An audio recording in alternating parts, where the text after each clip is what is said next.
Update kasus Subang. Pengacara Yosef mendadak temui Kepala Desa Jalan Jaga. Ada apa? Namun sebelum kita lanjut, pastikan kamu telah menekan tombol subscribe terlebih dahulu agar kamu gak ketinggalan informasi terupdate dari channel ini. Jika sudah, simak video berikut.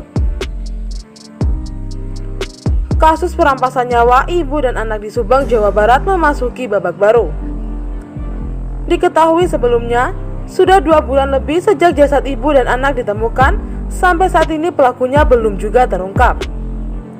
Namun pihak kepolisian terus berupaya keras mencari bukti-bukti untuk memecahkan misteri kasus ini. Pada Jumat 5 November 2021, pengacara dari Yosef, yaitu Rohman Hidayat, berkunjung ke kantor desa Jalan Jaga dan bertemu Kepala Desa Indra Zainal Alim. Mereka kemudian melakukan diskusi soal Danu ada di TKP rumah pembunuh Tuti Suhartini dan Amalia Mustika Ratu untuk tanggal 19 Agustus 2021. Rohman Hidayat mengatakan lebih tertarik terhadap keterangan penasehat hukum Danu. Ia menyampaikan dalam rilisnya ketika Danu di BAP alias ditanyai oleh polisi. Ini seputar Danu ada di TKP pada 19 Agustus 2021. Saya ingin mengomentari secara ilmiah. Yang saya garis bawahi adalah ketika Danu ada di TKP pada 19 Agustus 2021, ujar Rohman Hidayat. Gambaran tersebut muncul dalam YouTube Indra Zainal yang diunggah pada Jumat 5 November 2021. Mencari pelaku pembunuhan ibu dan anak di Subang, yaitu Tuti Suhartini dan Amalia Mustika Ratu, tampaknya masih berkutat soal Danu yang merupakan saksi ada di TKP pada 19 Agustus 2021. Antara Indra Zainal Alim dan Rohman Hidayat tambah akrab karena sebenarnya satu profesi. Karena sehari-harinya Indra Zainal Alim juga berprofesi pengacara. Namun karena sudah menjabat sebagai kepala desa, profesi pengacara cuti. Disebutkan Rohman Hidayat sejak 23 Agustus 2021. Sejak ia menjalankan menjadi kuasa hukum Yosef, baru sekitar 1-2 minggu terakhir baru mengetahui adanya cerita Banpol. Itu pun katanya berdasarkan rilis dari penasehat hukum. Ini yang membuat dirinya tertarik menelusuri. Yang menjadi pertanyaan, mengapa pada 19 Agustus 2021 Danu yang masih terperiksa dalam kasus ini berada di TKP, ucap Rohman Hidayat. Kedua, katanya disebutkan Danu disuruh Yoris untuk menjaga TKP.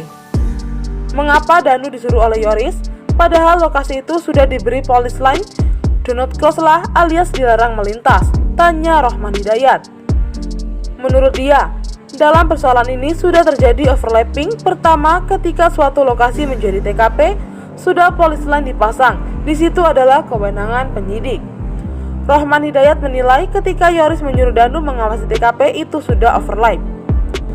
Harusnya ketika sudah diketahui TKP, jangankan pihak Danu yang bukan siapa-siapa terhadap objek TKP, Pak Yosef sendiri klien saya yang jelas pemilik tanah dan rumah itu tidak boleh masuk ke TKP, ujar Rohman Hidayat. Persoalannya, kata Rohman Hidayat, adalah orang lain yang terperiksa, yang ketika diklarifikasi ada anjing pelacak mengarah ke Danu. Kenapa ada di sana dan ini menjadi pertanyaan besar. Menurut Rohman Hidayat, ini menjadi jelas pelanggaran hukum pasal 221 KUHP, bukan delik aduan tapi delik murni. Hal itu diiyakan Indra Zainal Alim.